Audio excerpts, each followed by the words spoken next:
Bonjour à tous, c'est le grand retour de Si on parlait sport sur TV78. Pour ce grand retour, pas de changement, si ce n'est ce nouveau plateau. Il y aura comme toujours des analyses techniques, des décryptages et surtout une dose de bonne humeur pour m'accompagner. Nos chroniqueurs sont avec nous sur ce plateau et ils sont en pleine forme. Présentation en musique. On commence à ma droite, musique, c'est le taulier de cette émission. Il pourrait parler pendant des heures de sport, il adore le cyclisme, mais il s'intéresse à tout. Notre champion du monde de cyclisme sur piste Masters, notre capitaine Yann Dujarrier est avec nous pendant une heure. Bonsoir Mickaël. Comment allez-vous Yann ? Champion du monde, ça fait longtemps maintenant. Hein. Je crois qu'on peut oublier. Champion du monde Masters. On peut oublier maintenant. On oublie, c'est fini. Ouais, c'est fini. Vous êtes content de revenir sur ce plateau, ce magnifique plateau qui a changé. Je suis très content, et comme vous dites, en pleine forme après bientôt 3-4 mois qu'on n'est pas venu. Donc, la pause estivale a été un peu longue. La pause estivale a été trop longue. C'est noté. On continue à gauche, musique. Vous reconnaissez sa musique, c'est notre Colisée, notre tour de piste. Tout le monde veut nous le prendre. Il sera bien avec nous cette saison sur le plateau de Si on parlait sport. Notre Italian lover, Grégory Canale, est avec nous pendant une heure. Il a résisté aux sirènes venues de l'Arabie Saoudite. Comment allez-vous? Bonjour Mickaël, bonjour Yann, bonjour à tous. Écoutez, très bien, très content de pouvoir reprendre avec la team Si on parlait sport. J'avoue que la pause estivale a été un peu longue. La cantine a été bonne, donc là on est content de se remettre au sport parce qu'il va falloir revenir en forme pour aborder cette saison. D'ailleurs j'ai un petit cadeau pour vous, mon portable avec le petit chronomètre. Petit chronomètre, oui. Parce que je sais que c'est très important pour l'émission pour respecter les timings. Voilà. Parfait, merci beaucoup. Et les sirènes venues d'Arabie Saoudite, Grégory? Non, moi c'est la passion du sport avant tout et pas la passion des dollars et des euros. Voilà, des pétrodollars. Parfait. Merci à vous, Grégory, d'être présent sur cette émission. Merci à vous. On repasse de l'autre côté, musique. Il entame sa deuxième saison sur le plateau de Si on parlait sport. Il est devenu au fil du temps un titulaire indiscutable. Il est aujourd'hui indéboulonnable. Il est responsable sponsoring chez Orange en Ile-de-France. Il aime le sport, il vit pour le sport, il est amoureux de sport. Ladies and gentlemen, Philippe Volac est avec nous pendant une heure. Bonsoir tout le monde. Très très plaisir. Comme les acolytes, très plaisir de revenir. Ça m'a manqué. Beaucoup. Je n'arrivais même plus à dormir la nuit tellement je me disais c'est quand ça va recommencer, c'est quand. Et le jour J est arrivé avec un beau plateau. C'est vraiment voilà. On est un peu perdu parce que voilà, mais c'est tellement beau que voilà. Vous avez manqué aux téléspectateurs. On a reçu de multiples lettres de fans à votre égard. Donc, j'ai commencé à répondre. Je vous les donnerai à la fin de l'émission. Voilà, ouais, c'est ça. On termine de l'autre côté. Musique. Il n'a pas encore sorti la peau de bête, mais ça ne devrait pas tarder avec des températures qui commencent doucement à se rafraîchir. Il adore descendre dans l'arène de ce tôle qu'il défend ses idées avec ardeur. Notre gladiateur Pierre Chevalier du Rugby Club de Versailles est avec nous. Forme et bonheur. Comment allez-vous, c'est Pierre ? sympa chez vous. C'est sympa. On a essayé. On est bien. C'est fait avec beaucoup de bon goût, de technique. Vous aimez ? C'est magnifique. Et le son aussi. Le son est très bon. On est en pleine possession de moyens techniques. On a upgradé là sur CNN 78. Alors avant de passer au programme de l'émission, on va parler rugby et de cette Coupe du Monde en France qui s'achève ce week-end avec une très belle finale. Nouvelle-Zélande, Afrique du Sud, les All Blacks et les Springboks se sont entraînés pendant cette Coupe du Monde du côté de Croissy-sur-Seine. La Nouvelle-Zélande avant sa demi-finale et l'Afrique du Sud avant le quart de finale contre la France. La rencontre contre les Springboks est programmée ce samedi 28 octobre à 21h au Stade de France. Avant de parler pronostics, qu'est-ce que vous pensez de ces installations à Poissy qui ont reçu quand même 4 équipes Il y a eu les Tonga, l'Afrique du Sud, la Nouvelle-Zélande et l'Argentine maintenant pour sa petite finale. Qu'est-ce que vous en pensez ? Croissy-sur-Seine. Poissy, on va en parler dans quelques instants. Écoutez, c'est la preuve que les Yvelines sont une terre de rugby. On a l'occasion d'en parler notamment avec le Rugby Club de Versailles. Je pense qu'on aura l'occasion de dresser le bilan de cette Coupe du Monde qui, de leur côté, ont accueilli le Pays de Galles. Non, une terre de rugby, une terre propice aussi pour préparer de belles épopées, de beaux matchs. Alors ça fait mal, mais en tout cas, les Springboks ont pu préparer leur match face à l'équipe de France et peut-être que ça les a mis dans les meilleures conditions. Apparemment, ils se sont bien préparés. Voilà, ils se sont bien préparés, un peu trop d'ailleurs. Et les All Blacks derrière pour se qualifier en finale. Ils préparaient la demi à Croissy-sur-Seine. Donc non, on peut que s'en réjouir d'avoir des équipes de haute facture dans les Yvelines qui ont pu s'entraîner dans les Yvelines. Philippe Vola, qu'est-ce que vous en pensez ? Moi, j'ai vu aussi des reportages. Ils ont été au contact du public. En plus, et ça, je trouve que c'est très très bien de ne pas rester enfermé. Un petit peu moins pour les All Blacks, parce qu'ils préparaient la demi-finale, mais les autres équipes, oui. Voilà, ça met avant et tout ça. Donc je trouve que c'est très bien, je veux dire. Et puis je me dis, c'est le rugby, mais ça prépare aussi. Il y aura sûrement pour les JO aussi. Des équipes qui vont venir, des sélections qui vont venir aussi à Croatie, je pense, c'est même sûr. Hein, ouais. Donc je trouve que c'est bien et ça donne, tout, pas que les Blacks, mais partout, ça a drainé quand même, je veux dire, le rugby, ça l'a bien montré, je veux dire. Pierre Chevalier, Croissy-sur-Seine, vous connaissez ? Oui, j'ai visité les installations et c'est déjà un site qui est bien identifié comme site de préparation sportive. Il y avait eu le foot il n'y a pas si longtemps pour les féminines. Et puis, c'est souligné en plus le très gros travail qui a été fait par France 2023 pour l'organisation de cette Coupe du Monde. On reparlera du sportif un peu plus tard quand ça sera un petit peu mieux digéré. Mais sur la partie organisationnelle, événement, moi j'ai eu la chance de vivre ça de l'intérieur avec l'Écosse, mais loin de nos bases, loin de l'Île-de-France, parce que c'était côté de Nice, du côté de Nice. Mais là, on a en Île-de-France, comme l'a rappelé Greg, on a des très très belles installations. Il y avait le RCV avec le terrain et la capacité hôtelière mise à disposition par la ville de Versailles pour le Pays de Galles. Croatie avec les Tonga pendant les phases de poule et après en ce qu'on appelait les match city team base, donc c'est-à-dire les lieux de villégiature ou d'entraînement ou de préparation pour les matchs.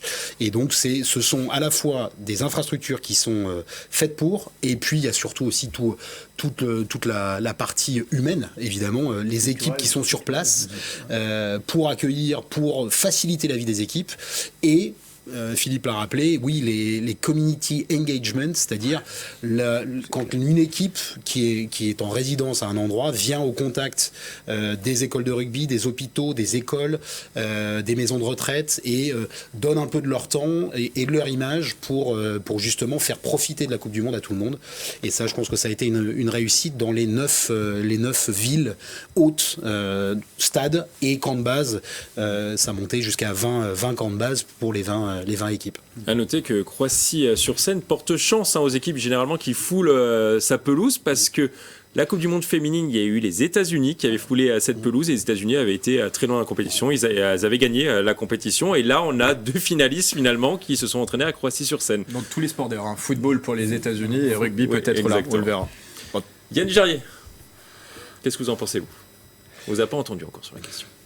Non, alors ce que j'en pense, c'est que en effet, ça montre juste que en effet, les Yvelines sont une terre qui permet, en termes d'hôtellerie, d'infrastructure, de pouvoir accueillir ces événements. Et c'est cool pour nous parce que on peut profiter.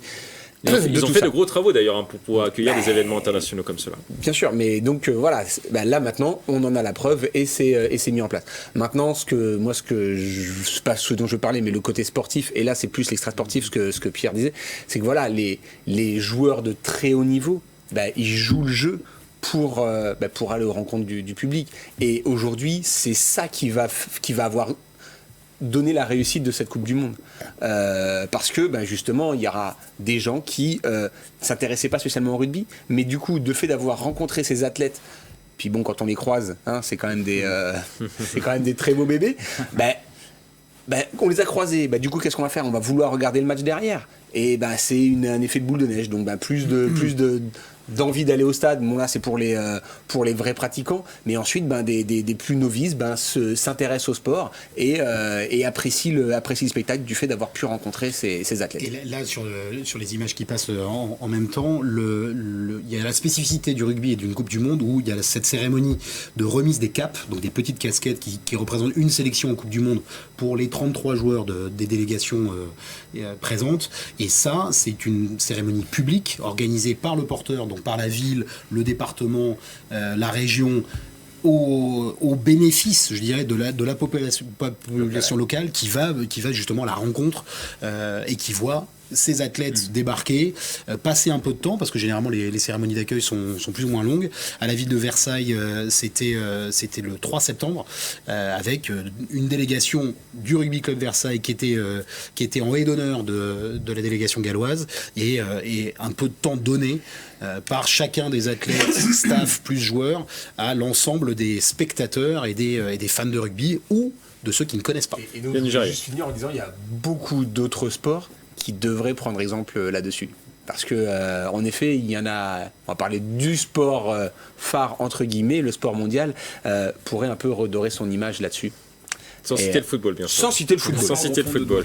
Prononcer le nom. Voilà, j'ai gagné mon. Pour conclure sur cette thématique, un pronostic pour cette finale autour de cette table, Nouvelle-Zélande contre Afrique du Sud. Qui va gagner? Grégory, on commence par vous. Vous avez peut-être inspiré vos collègues. Non, mais moi, c'est vrai que les Sud-Africains m'ont quand même largement impressionné depuis le début de cette Coupe du Monde. Il y a eu des gros matchs. On y est face à l'Irlande au premier tour. Face à la France, c'était un gros combat physique. Mais quand même, voilà, j'ai pas envie de leur porter malheur. Moi, je préférerais voir les All Blacks s'imposer, aussi par le contexte. On les donnait pas vainqueurs. Donc tu dis les Bockers. Non, voilà, c'est ça. Je me sentais bien parti pour moi, ouais. Non, mais les All Blacks, ce serait la belle histoire. On les donnait vraiment pas vainqueurs au début de cette compétition. Il y a eu le premier match perdu face à l'équipe de France en ouverture et ils se sont révélés au cours de la compétition. Il y a eu un quart de finale juste sublime face à l'Irlande. Donc j'ai quand même envie de les voir briller. D'accord. Et gagner. Donc la Nouvelle-Zélande pour vous, Grégory. On va dire les Springboks pour pas leur porter valeur. Pierre Chevalier. Vu la préparation, la tactique et la montée en puissance des Blacks en phase de poule et en début de phase finale, je dis les Blacks de 9 points. Les Blacks de 9 points, voilà. Oui, c'est précis. Philippe Volac. Les Blacks. De 9 points, 8 points, 7 points. Plus que ça, je pense au moins de 15 points. 15 points. Ah ouais. Ah oui, facile. Ah oui. Facile. Yann Dujarrier. Je vais dire les Blacks et j'espère d'1 point. J'espère d'1 point, comme ça juste les Sud-Africains comprendront. Vous n'avez pas digéré la défaite, je pense. Vous connaissez mon côté très chauvin et en effet, juste là pour parler sportif, ouais. Et puis après il y a aussi le côté. C'est tellement beau quand on peut battre les Blacks, mais c'est aussi tellement beau quand on les voit gagner. Donc c'est aussi pour ça que je. Mais bon, voilà. Ce sera le mot de la fin sur cette thématique. On sera devant le match avec une larme samedi. Voilà. Alors nous allons maintenant passer au programme de l'émission. Aujourd'hui, nous allons parler du nouveau centre d'entraînement du PSG à Poissy. Il y aura aussi un débat sur la nouvelle star de la NBA, l'Illinois Victor Wembanyama. Est-il prêt pour ses grands débuts? Mais avant de parler de ces thèmes, on va parler football. En football, donc, on va parler du FC Versailles qui évolue en national. Le club yvelinois qui est reparti sur un nouveau projet avec de nouveaux investisseurs n'a pas franchement réussi son début de saison. Les joueurs de la Cité Royale sont pour l'instant à la 9e place du classement avec un bilan de 3 victoires, 5 nuls et 3 défaites. Rien de grave. On est seulement à la 11e journée du championnat, mais à la même époque l'année dernière, les Versaillais étaient au niveau du podium. La question sur cette thématique, les Versaillais sont-ils moins forts que l'année dernière? Vous votez. Oui ou non? Oui pour vous, Pierre Chevalier. Partagez. Non pour vous, Philippe Volac. Et partagez pour vous, Yann Dujarrier. Ouais. Partagez. On va faire un petit duel entre Pierre et Philippe. Philippe, vous commencez? Non, je les trouve pas. Donc ils ne sont pas moins forts que l'année dernière pour vous? Non, ils sont pas moins forts que l'année dernière. Je trouve que le championnat est plus équilibré cette année. Plus équilibré. Et je pense, on en revient toujours, on en a parlé l'année dernière, quand on voit les stats sur tous les matchs, il y a, à domicile, ils ne gagnent pas. Ils jouent encore Ils ont gagné un match à domicile. Ils ont gagné qu'un seul match. À Jean-Bouin, toujours pareil, le même souci, ils ne jouent pas chez eux. C'est toujours avec 1000 spectateurs loin de chez eux. Et je trouve que, voilà, ils sont pas moins forts, mais on aura toujours le souci du terrain et de jouer hors de ses bases. Et ça, je pense et on le voit encore cette année, ça pénalise aussi. On le voit, là on parle de Versailles, mais on le voit pour Paris FC, qui a été obligé de délocaliser ses matchs à 3. Et ben ils n'ont pas gagné un seul match en délocalisant ses matchs à 3. Donc ça y fait d'avoir son terrain. Et voilà, mais je trouve pas moins fort parce qu'ils sont, je crois qu'ils sont 6e, je crois. Ils sont 7e. Ou 7e. On va voir le classement qui 9e place, pardon. 9e, pardon. 8e, ils sont à 6 points du 2e. Enfin, on voit le classement. à 6 points du deuxième. S'affiche à l'écran. Je trouve que c'est pas encore. Donc Versailles a 14 points. Le Red Star est par contre largement devant avec 14 points points d'écart. Ouais, ils sont 7e ex aequo, mais bon, voilà. Non, je trouve qu'ils sont pas moins forts. Et je trouve que c'est plus serré. À part le Red Star qui s'est envolé pour l'instant. Ça fait penser un peu que voilà, mais autrement derrière c'est très serré. Aussi, il y a quand même de bonnes équipes quand même en national cette année, je veux dire. Pierre Chevalier. Alors moi je pense que vous répondez. Moi je réponds qu'ils sont moins forts, mais vraiment globalement, structurellement, sportivement, peut-être humainement d'ailleurs aussi, et qu'il y a quand même un motif d'espoir parce que c'est pas que ça me fasse plaisir qu'ils soient moins forts. La lueur d'espoir, c'est la structuration dans la durée finalement et ce qu'ils ont, les décisions qu'ils ont prises, notamment avec l'arrivée de Perlade l'année dernière. Quand je dis qu'ils sont moins forts, c'est que c'est au-delà du mathématique en photo exacte à ce moment de la saison cette année par rapport à l'année dernière, c'est surtout sur le jeu produit sportivement, le groupe en lui-même. Alors après, là on n'est pas dans les secrets d'alcôve et de vestiaire pour pouvoir être sûr que déjà humainement ça se passe mieux que l'année dernière. Retour arrière sur le structurel, tu l'as rappelé, c'est même cause, mêmes effets. C'est effectivement, ils ont pour l'instant toujours pas d'esprit à domicile. Il va simplement y avoir un retour à Montboron pour la Coupe de France. Ça, je pense qu'on verra la différence. Le 6e tour contre Fleury 91. Voilà, donc net, je pense que ça jouera son rôle là-dedans. En attendant, pour un match. Pour un match. En attendant, c'est toujours Jean Bouin. Donc structurellement. Moins fort ou aussi défavorisé que l'année dernière. Sportivement, c'est vrai que les oppositions sont peut-être plus intéressantes si on compare là aussi les équipes qui étaient déjà dans cette poule de nationale l'année dernière, comme Martigues par exemple, et sur les premiers matchs, moi j'ai trouvé qu'en gros les copies rendues étaient moins sereines. On a du match nul, ils n'arrivent pas non seulement à gagner mais à marquer également aussi, avec quelques 0-0 aussi qui sont venus émailler le début de saison. Humainement, pour l'instant, même si c'est cette lueur d'espoir, le groupe n'apparaît pas forcément ultra fort et imbougeable. C'est toujours mieux que les atermoiements de l'année dernière avec les tests faits par les différents entraîneurs déjà en remontant à l'ère Chibi puis Chris et puis là je pense que c'est un choix intelligent, le choix de Perla, de l'ancien de Rodez, mais là c'est au-delà encore du mathématique, c'est vraiment cette impression de dire qu'a priori, avec un recrutement qui n'a pas été forcément non plus hyper flamboyant, je les trouve moins forts que l'année dernière, à ce stade de la saison, mais j'ai cet espoir que dans la durée, ça puisse se consolider. Yann Ugerier, qui vous a convaincu ?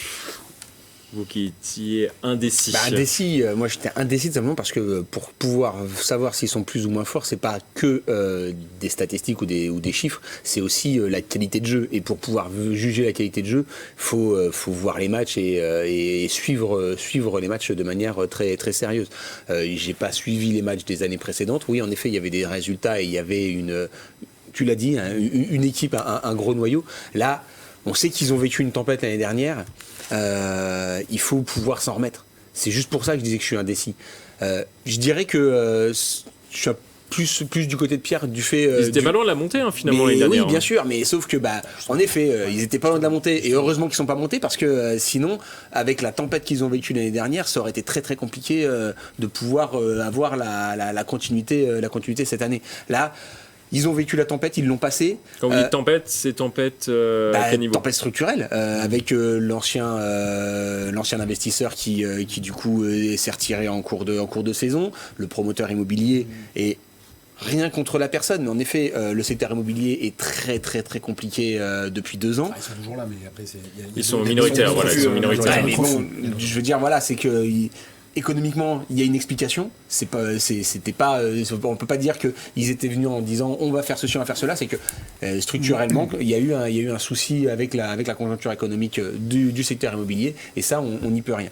Du coup, chance pour Versailles d'avoir retrouvé un investisseur qui reprenne des parts et qui remette des billes dedans, avec un projet sur le long terme. Donc là, comme dit Pierre, remettons les choses en place. C'est pas catastrophique, le bilan numérique n'est pas catastrophique. Ils sont pas relégables, ils sont dans le milieu de tableau. Quand je regardais le classement avant de venir, c'est 2 victoires et ça y est, vous êtes quasiment pour jouer la montée. Donc là, c'est un noyau qui est très très très serré. Laissons-leur un peu le temps de pouvoir repartir et remettre tout ça en place. Grégory. Au contraire, ils sont aussi à 2 points des premières places relégables. Moi, je dirais. Parce qu'il y a beaucoup de relégables cette année. Je dirais, il y a 6 relégables, c'est bien ça. Il y a 6 relégables cette année. À partir de la 13e place jusqu'à la fin du classement, on descend dans le championnat de National 2. Moi, je suis plutôt du côté de Philippe. Je pense pas réellement qu'il soit moins fort cette saison. C'est vrai que si on fige à l'instant T et qu'on regarde le classement, après la 11e journée, il y a tout juste un an, ils étaient 2e du championnat national. Là, ils sont 9e. Mais après, si on regarde dans le détail, l'année dernière, ils avaient que 2 défaites à ce moment-là de la saison. Là, ils ont 3 défaites. On a là quand même l'impression que c'est plus sur les matchs nuls que ça se joue. L'année dernière, on se rappelle aussi, les victoires ne se jouaient pas à grand-chose. C'était jamais des 3 ou 4-0 pour l'FC Versailles. Ça jouait toujours à rien. C'est vrai que cette année, de la même manière, il en fallait aussi peu pour que ça bascule en la faveur de Versailles. Il y a eu beaucoup de matchs nuls. 5 matchs nuls depuis le début de la saison. Je pense que c'est vrai qu'à l'instant T, on pourrait être tenté de dire ils sont moins forts. L'année dernière, Versailles était parti pour monter. À la fin de la saison, ils se sont complètement écroulés. Moi, j'ai envie de dire, attendons de voir à la fin de la saison. Il y a eu un recrutement qui a été complètement, on va dire, à l'inverse de ce qui s'était fait la saison dernière. Là, on parle de jeunes joueurs, un recrutement qui était aux alentours de, je crois, de 23 ans, la moyenne d'âge. Voilà, beaucoup de jeunes. Il y a Lassana Diakabi, défenseur de Martigues, de 27 ans, qui, lui, le plus âgé vraiment du recrutement. Romain Basque a 28 ans et Lassana Diakabi a 27 ans. Sinon, la moyenne d'âge, c'est aux alentours de 23 ans. Ouais. Et il y a énormément de joueurs qui ont 20, 21, 22. Oui, donc c'est très jeune. Attendons de voir parce que effectivement ça a été dit, là l'investissement est fait sur le plus long terme. Je pense que sur le long terme, Versailles peut vraiment avoir une équipe plus forte que celle de la saison dernière. La saison dernière, le recrutement avait été tourné vers des joueurs qui avaient déjà l'expérience de Ligue 2, déjà l'expérience de National et dont on attendait, qui étaient assez âgés. La plupart des joueurs qui étaient arrivés avaient plus de 30 ans et on attendait effectivement qu'ils puissent être performants d'ores et déjà. Donc sur le point de vue sportif, je suis pas forcément convaincu qu'on ait une équipe moins forte. C'est vrai que si on fige à l'instant T, allez, on serait tenté de dire oui. Du point de vue organisationnel, moi je pense que cette année, Versailles a une structure un peu plus établie. Je m'explique. Alexandre Muliez est quand même très présent aux entraînements. On a vu aussi dans on le voit sur les photos à chaque fois. On le voit à chaque fois sur les photos. Les 2 autres investisseurs de l'année dernière, le groupe Fiducium City, on les voyait moins. Ils étaient quand même moins présents. Et au niveau de l'organisation, on a vu aussi que dans les premières décisions qui avaient été prises, au-delà d'annoncer les premiers recrutements au niveau des joueurs, on a annoncé l'entraîneur, on a annoncé aussi le responsable recrutement. On a vu qu'au niveau de l'organisation, peut-être aussi au niveau de l'administratif derrière, il y avait une volonté de structurer un peu mieux le club que ce qui avait été fait sur les saisons d'avant. Donc moi je ne suis pas convaincu qu'on ait une équipe moins forte, il faut juste lui laisser le temps. On a un entraîneur qui a du talent, qui connaît les joies des montées de National à Ligue 2, qui peut faire du bon travail à mon sens avec Versailles, et on a aussi des jeunes joueurs, des jeunes prospects, voilà, on parle de prospects en NBA, parlons-en aussi au football, qui peuvent peut-être montrer toute leur force dans les prochains mois. Donc moi j'attends de voir avant de me positionner complètement. Il y a eu 12 arrivées pour 15 départs. Il y a eu notamment les départs de Diego Michel à Sochaux, Walid Diouf à Nîmes, Capo Silva à Châteauroux, Dan Delaunay à Cholet, Inza Dirasuba à Borgo. La fin de carrière aussi de Fabien Lemoigne, on en parlait justement précédemment. Des gros départs finalement avec des joueurs un peu emblématiques qui faisaient partie de cette épopée en Coupe de France, cette demi-finale contre Nice. Finalement, est-ce qu'on ça déstabilise pas aussi un club, aussi tous ces départs? Vous venez juste de le dire, 12 arrivées. Il y a combien de joueurs sur un 12 terrain de foot? Il y en a 11. On a un effectif d'une vingtaine de joueurs. Un peu plus important, mais quand même. Quoi. Il y en a qui sont restés. Oui, mais ça veut dire que même si on a 22, 25 joueurs, il y a quasiment la moitié de l'effectif qui a été renouvelé. Il faut faire revenir Djokovic. Ah, pardon, Djoko, pardon, excusez-moi. On peut comparer au PSG, en fin de compte, quelque part. Le nombre d'arrivées, le nombre qui repartent sur de nouvel entraîneur et qui repartent sur des nouveaux... Après, le PSG a, je crois, signé les joueurs avant l'arrivée de l'entraîneur, par contre, pour le coup. Et ça veut surtout dire aussi que là, avec le nombre de départs qu'il y a eu, il y en a très peu, ou beaucoup moins, qui ont fait l'épopée Coupe de France, qui paraît tellement loin maintenant, tellement loin. Et donc là, les effets positifs il y a 2 saisons. Il y a 2 saisons, donc c'était pas, il y a pas si longtemps finalement, mais l'effet positif et cette culture historique, elle est moins partagée sur le terrain. J'imagine que ça doit être souvent le cas dans ces clubs de national où il doit y avoir quand même beaucoup de turnover d'une année sur l'autre. Donc en effet, on est en perpétuelle reconstruction tous les ans. Donc, et la mayonnaise doit prendre tout de suite ? La mayonnaise doit prendre tout de suite. On parle quand même d'éléments forts de l'effectif. Alors pas sur la saison dernière, mais Diego Michel, c'était un peu le cœur technique de cette équipe. C'est vrai qu'au milieu de terrain, il respirait la technique. Ce joueur, on l'appréciait, je sais, tous les deux, Mickaël. Et Dira Souba, qui a souvent porté aussi le brassard de capitaine, qui était un joueur très important de l'effectif, important aussi dans l'épopée Coupe de France. C'est lui qui avait inscrit le but quasi qualificatif, même s'il y a eu une séance de tir au but derrière, de Versailles face à Bergerac en quart de finale. Donc c'est quand même aussi des joueurs importants qui étaient déjà importants sur le terrain, mais qui pouvaient aussi avoir un certain point dans les vestiaires, et il faut que Versailles trouve de nouveaux leaders, à mon avis. Puis il travaille en paix, en plus, je trouve, par rapport à l'année dernière, au même moment où on les entendait, c'était toutes les semaines, je veux dire, dans les extra sportifs, on entendait, là on n'entend pas, je veux dire, c'est clair, je veux dire. Donc je trouve qu'ils travaillent en paix, et je trouve que c'est bien. Ouais. Après, ils sont habitués, ils étaient tout nouveaux l'année dernière aussi, peut-être, en étant promus, peut-être. C'est toutes les affaires qu'il y a eu en extra sportif, c'est surtout ça. L'entraîneur, ça a été arrivé au bout de 2 mois de mémoire, très vite. Dernière question, est-ce que vous êtes optimiste quand même pour Versailles cette saison ? Est-ce que vous les voyez terminer dans le top 5, on va dire, du classement ? Top 6. Top 5, on va pas abuser non plus, mais on va rester chauvin et on va souhaiter simplement qu'ils restent en national et qu'ils n'aillent pas chercher la descente. Vous l'avez dit tout à l'heure, c'est 6 descentes, c'est énorme. Quand on regarde le classement, en effet, on est tout de suite très proche de la descente. Philippe Volac, dans les top 5 dans les 6 premiers. 6 premiers, vous. Donc pas hors top 5 du coup. Ouais. Pierre Chevalier. C'était ma lueur d'espoir après la réponse à la question. Après, choix dans la date ou pas, il y a un calendrier sportif qui est présent, qui est là. Ça joue pas forcément en leur faveur pour l'instant, parce que la saison s'avance, mais on y est optimiste quand même. Grégory, optimiste ? La faucheuse va parler. Non, moi je les vois vraiment cette saison, elle est ventre mou, mais du coup se sauver en national. Je les vois pas jouer plus cette saison. Donc ils vont rester à peu près dans la 8e, 9e place pour vous. Donc ils vont être champions de France. De national. Alors on continue à parler football dans l'envolée de Grégory. On attend depuis des mois cette envolée. Alors vous allez nous parler du campus PSG, Grégory.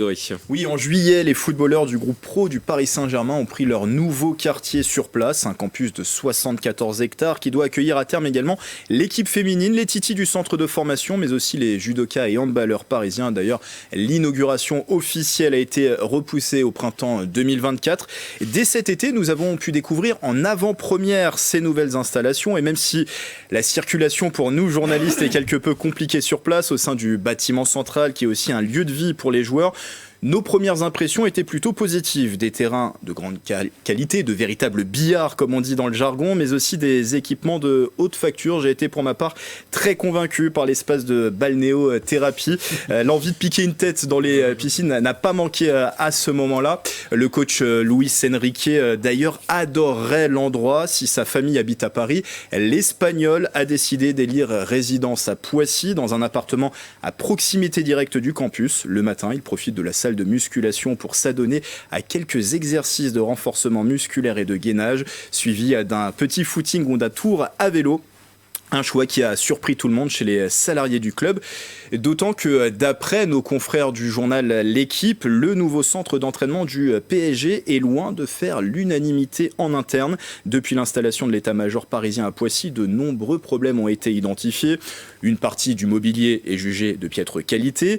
Plus gênant, le vent soufflerait fort et perturberait les entraînements des joueurs, mais aussi la vie quotidienne sur place, au point même qu'il serait difficile d'avancer à certains endroits du site lorsque le vent arrive de face. À cette problématique venteuse s'en ajoute une autre. Le président Nasser Al-Khelaifi se serait plaint du bruit, généré par le flux de l'autoroute A13 qui passe seulement à quelques centaines de mètres des lieux. Ces révélations de l'équipe ne sont peut-être que du vent. Mais si ces informations sont avérées, ça soulève tout de même de nombreuses questions pour un campus qui a coûté la bagatelle de 250 à 300 millions d'euros. Le choix d'un nouveau fief pour le club de la capitale a pris plusieurs années. La piste Thiverval-Grignon avait tenu la corde avant d'être abandonnée au profit de Poissy, et la terrasse supérieure de cet endroit qu'on appelle la ferme du Poncy, c'est là qu'est implanté donc le centre d'entraînement. Personne ne s'est rendu compte au moment des études de faisabilité que le plateau était exposé au vent. Cette donnée n'aurait pas dû être prise en compte dans la conception du campus pour protéger quelque peu les terrains. Et je suis encore plus étonné de l'argument du bruit. Ne pouvait-on pas prévoir en amont que la présence d'une autoroute comme l'A13, qui est une voie royale, si je puis dire, pour se rendre en Normandie, pour les franciliens, je pense que vous confirmez autour de la table, est-ce qu'on ne pouvait pas prévoir que cette A13 allait générer quelques désagréments? Moi, ça me laisse pantois, toutes ces affaires autour du Paris Saint-Germain. Alors, si le problème du bruit peut se régler sans doute avec la construction d'un mur du son, pour celui du vent, ça semble plus compliqué. Déjà que le PSG a du mal à battre ses adversaires en Ligue des Champions, vaincre la nature est de l'ordre de l'impossible. Votre réaction sur cette magnifique envolée de Grégory, le moment fort, je vous disais, de cette émission. Magique. Qu'est-ce que vous en pensez, Philippe Volac? Moi déjà, que ce vous soit avez là soupiré à de nombreuses reprises. Là ou ailleurs, non, mais bon, je veux dire, déjà avec Kylian, sur les accélérations, ils prennent des courants d'air déjà. Donc, c'est peut-être lui qui fait le vent, peut-être. Voilà, c'est peut-être ça aussi. Hein. Non, bon, il y a des trucs que c'est pas normal. Et puis même que le président n'avait pas son bureau aussi au début aussi. Il y a eu ça aussi que Nasser n'avait pas son bureau. Mais bon, je pense que ça va être rétabli, tout ça va être rétabli. C'est quelques millions, c'est pas grand chose, hein, je veux dire. 300 millions, c'est rien pour eux, je veux dire. Un peu plus cher qu'un Neymar. Ouais. Bon, je comprends pas non plus, c'est vrai, comme disait Greg, qu'ils n'ont pas pris en compte ça dès le départ, je veux dire, la 13 surtout ça, et puis même l'effet du vent. Hein, je veux dire. Oui, la 13 était bien présente avant le début des travaux, pour le préciser. Parce que le vent n'est pas là tout le temps, donc autant apporte le vent, mais voilà. Mais bon, voilà. Donc, mais bon, ça va se rétablir, et puis après les autres vont venir. Il va y avoir plus de monde, il y aura moins de vent peut-être s'il y a plus de monde. Donc, mais même les salariés, hein, ils disent que quand ils ont le vent de face, ils ont du mal à avancer. Même les salariés. Donc voilà, ils le disent, les salariés. Pierre Chevalier. Une réaction et une comparaison. La réaction, c'est quand même assez risible. C'est une actu dans le cœur de l'été. Bon, c'est passé quand même un peu inaperçu. En attendant, on parle pas du sportif. On pourrait parler du début. Ils n'ont pas forcément le vent en poupe là-dessus.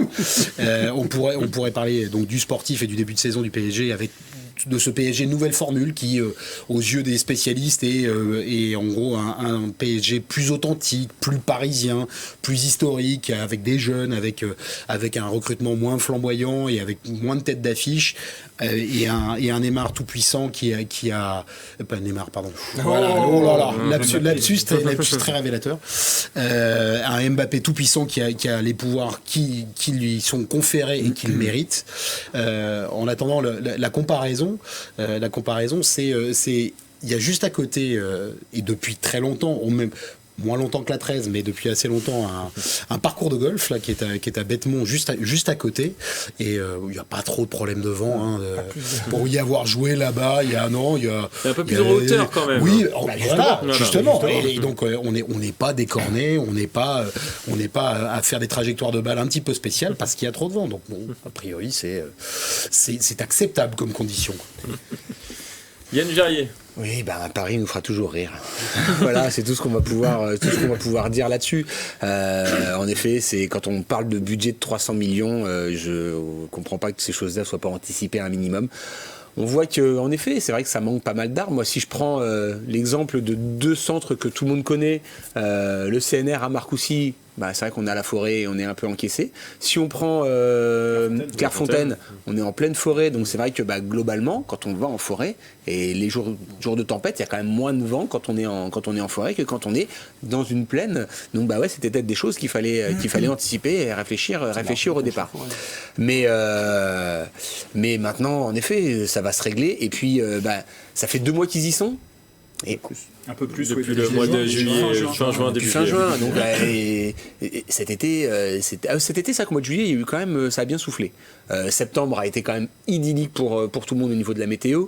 Là, oui, depuis 10-15 jours, il y a un peu de vent. Donc oui, si le papier dans l'équipe est sorti cet été à la période de juillet, où en effet... Après, je crois, dans mes souvenirs, qu'ils étaient en tournée asiatique sur le mois de juillet avant le début de la saison. Oui, c'est vrai que le papier auquel je faisais référence est même sorti courant septembre. Courant septembre, ouais, mais donc voilà, peut-être Ils ont remis une couche.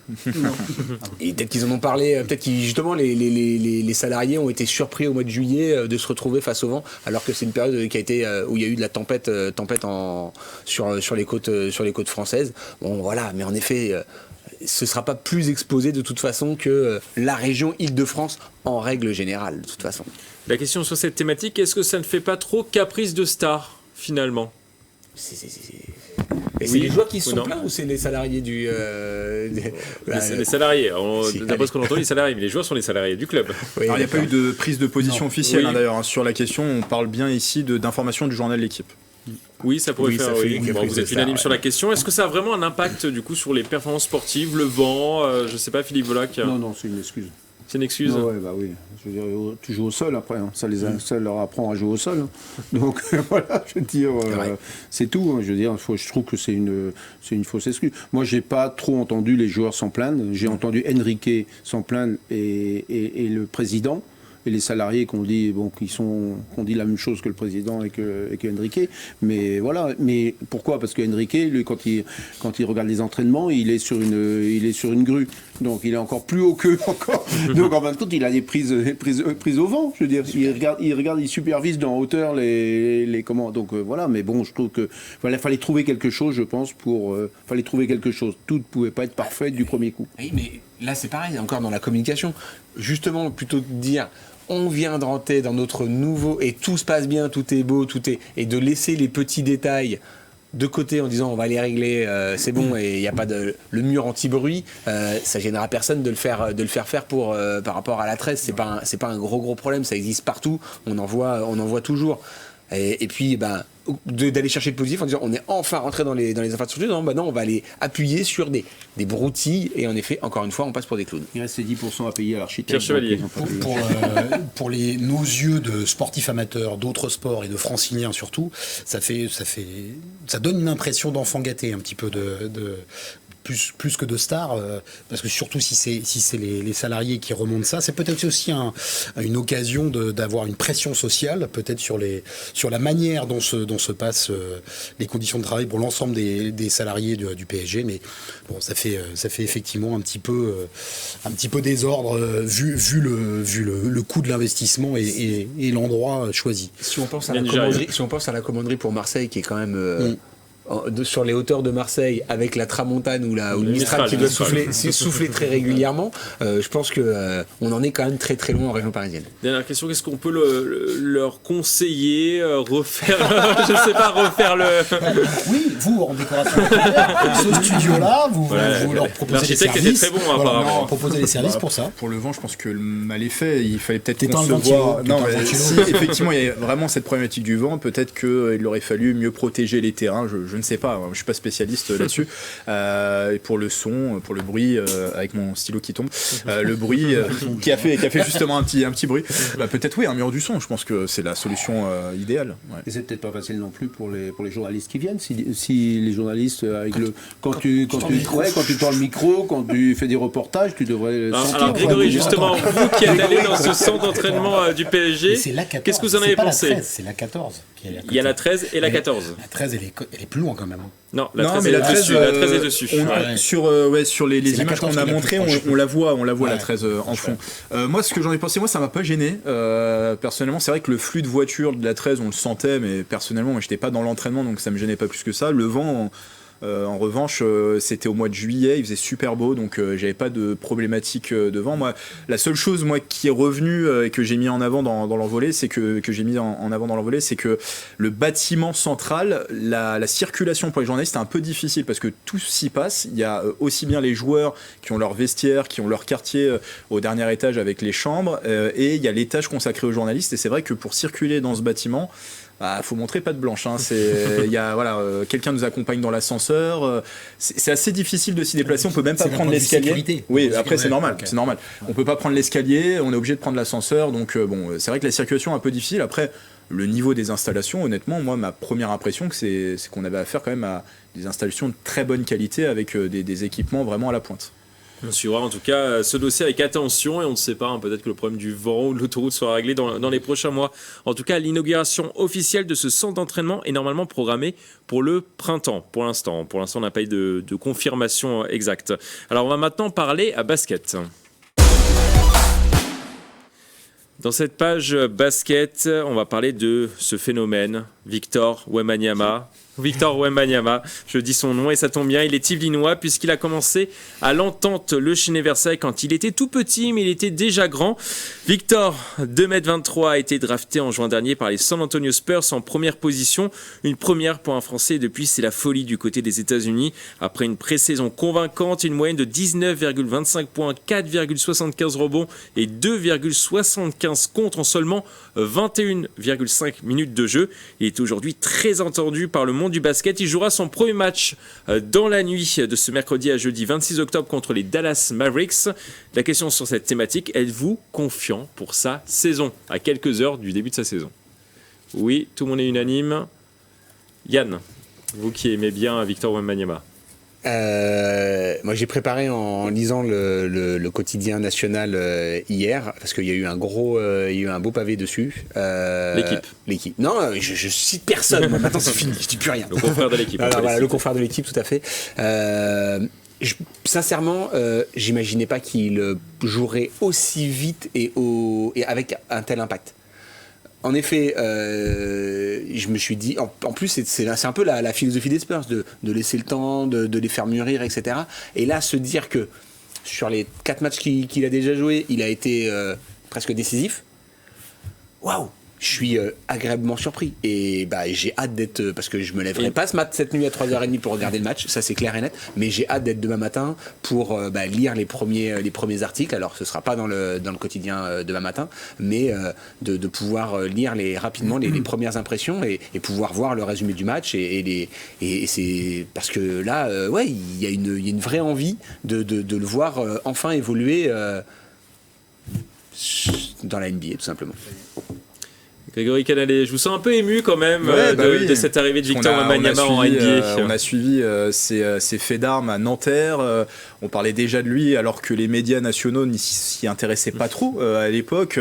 Au Metz 92, à Lasvel aussi juste avant. Et donc là, de le voir, ça y est, enfin fouler les parquets de la NBA. On a eu une attente, on parlait de sa draft. Voilà, on a fait un peu le compte à rebours ici de Victor Wembanyama. On n'a pas eu trop le choix dans la date sur cette question. Mais on l'a attendu, en tout cas, cette date avec impatience. Donc, vraiment très content de le voir. Moi, je pense que oui, il faut être confiant. Lui, en tout cas, l'est beaucoup. Quand on regarde sa déclaration d'avant-match, puisqu'il a été en conférence de presse juste avant ce match face aux Mavericks qui a lieu donc au moment où on enregistre l'émission dans la nuit prochaine. Voilà, il a dit « J'ai un peu des papillons dans le ventre. Chez moi, c'est un peu le cas avant chaque match, même si ça dépend bien sûr des enjeux, de l'importance du match. Je ne me mets pas à trembler, à transpirer non plus, mais j'ai un peu mal au ventre. » Donc, on est un peu dans cette philosophie du gamin qui n'a pas peur, voilà la phrase qui s'affiche, mais qui en même temps, voilà, il vit son rêve de gamin. Il le dit aussi dans cette interview, dans cette conférence de presse, il est né presque avec cette envie l'habite depuis qu'il est tout petit. On voit là dans ses premiers mois au San Antonio Spurs que il s'est quand même acclimaté. Déjà au niveau musculaire, il a pris entre 5 et 7 kilos, pas de graisse comme moi, hein, mais... 9 kilos il a pris. Alors c'est 9 kilos. Philippe Volac suit son régime alimentaire avec attention. Mais visiblement, je sais qu'il y a différentes sources, c'est comme sur sa taille. Hein. Est-ce qu'on a 2m23, 2m24, il y a différentes sources. Apparemment, il aurait été mesuré, il est je crois au niveau de la NBA à 2m26 ou 2m27, parce qu'il mesure avec les chaussures. Il mesure avec les chaussures. Non mais... Et c'est plus impressionnant de dire 2m27, c'est pour ça. Même quand on suit là son acclimatation, on a l'impression de ça y est, c'est le vrai Texan. Il a des photos, il est avec son petit chapeau de cow-boy, avec son petit. Il a été adopté, on voit les images. Son petit taco. Ouais. Voilà, il a été adopté par la population locale. Et après, moi, j'ai envie de dire, ne tirons pas forcément de conclusion après ce premier match. Il y a quand même 82 matchs en saison régulière pour les équipes de NBA. Il va jouer assez régulièrement. Attendons de voir ce qu'il va donner. C'est pas parce qu'il est super fort cette nuit qu'il faudra dire tout de suite ça y est, il s'est bien acclimaté. Et au contraire, c'est pas parce qu'il passe à côté de son match qu'il faudra tout de suite le condamner. Il faut lui laisser le temps de grandir et de s'acclimater à ce championnat de NBA. Pierre Chevalier, qu'est-ce que vous en pensez ? La question, c'est est-ce qu'on est confiant pour sa saison ? Donc là, on a tous été unanimes, oui, pour plein de raisons.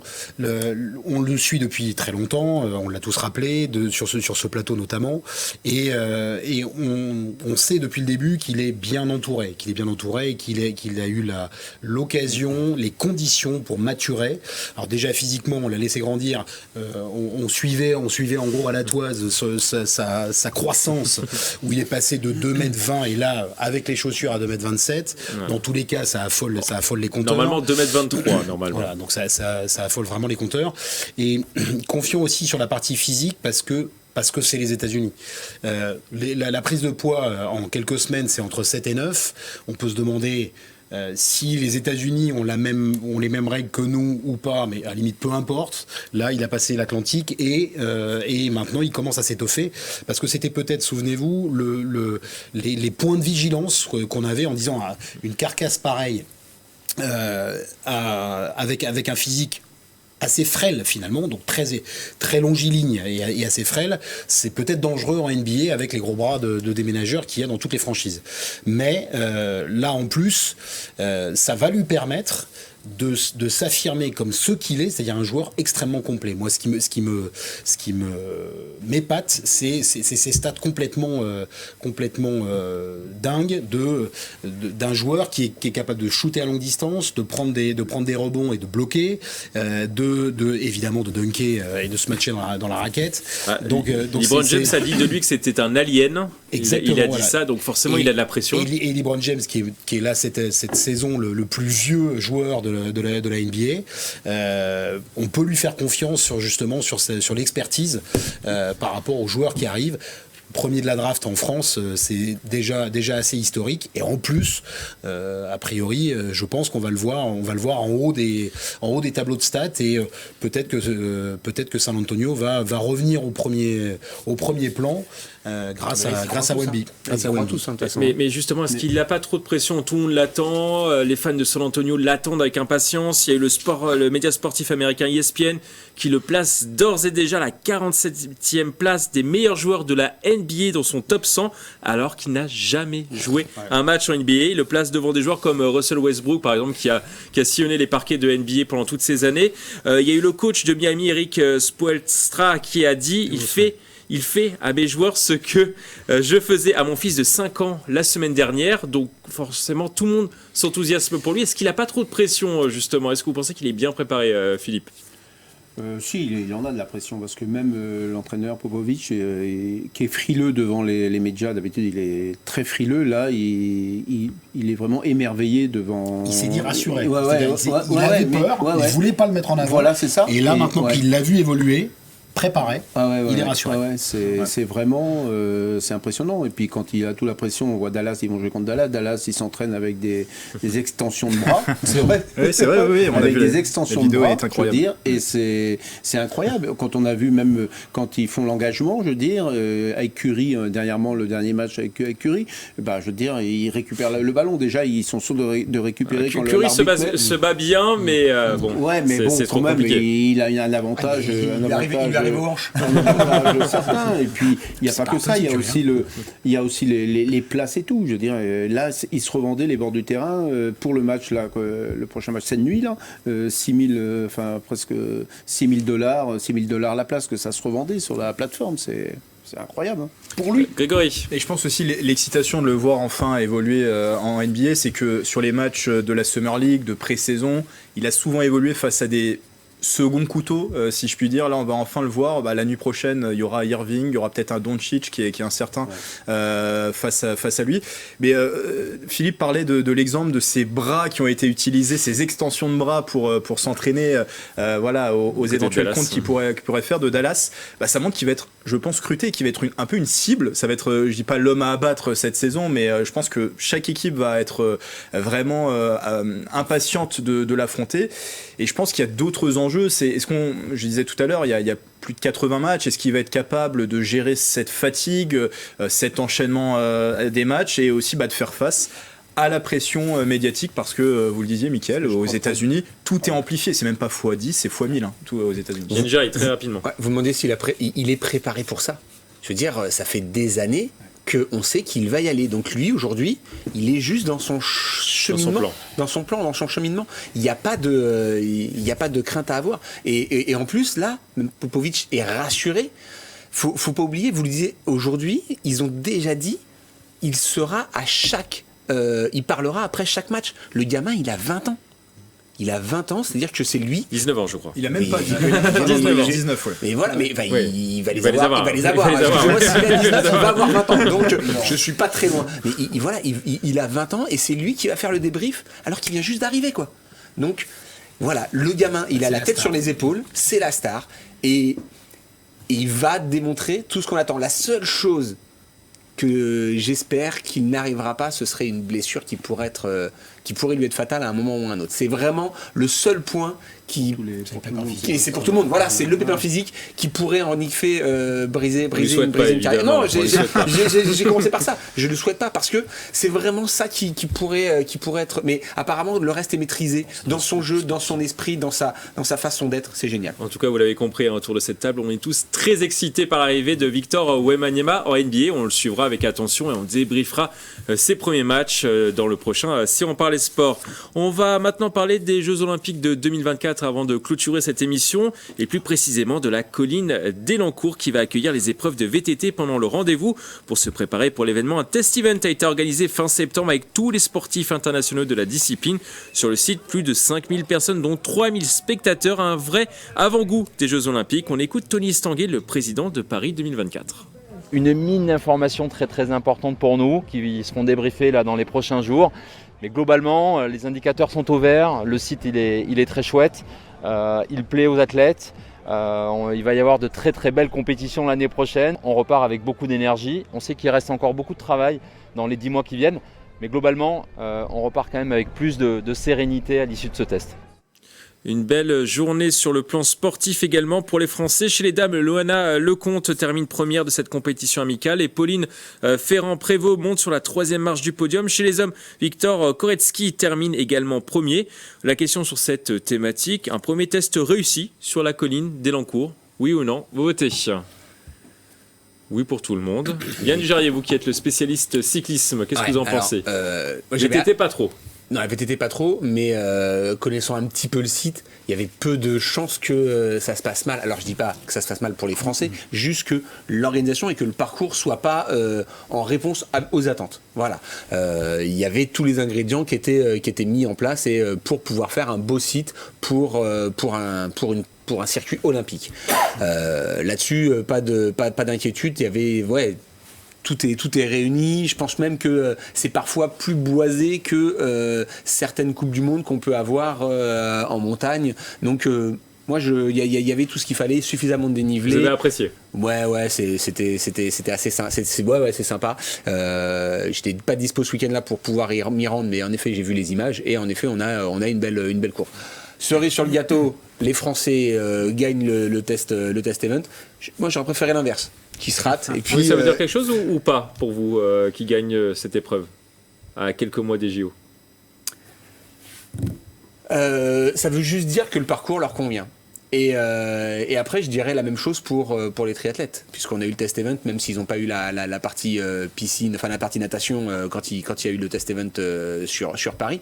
C'est toujours bien de marquer les adversaires en disant les gars, moi ça me convient ici et je serai présent dans un an. Maintenant, c'est dans un an et il peut se passer plein de choses en une année. Comme je disais pour Victor, là c'est la même chose. Une blessure malencontreuse fait que vous n'êtes pas en forme le jour J. Là, on parle de la course d'un jour. Pauline Ferrand-Prévot aura encore plus la pression que d'habitude parce que ce seront ses derniers jeux et qu'elle en a déjà raté 2. Je sais même plus si elle est revenue avec une médaille du Japon, mais je suis pas sûr.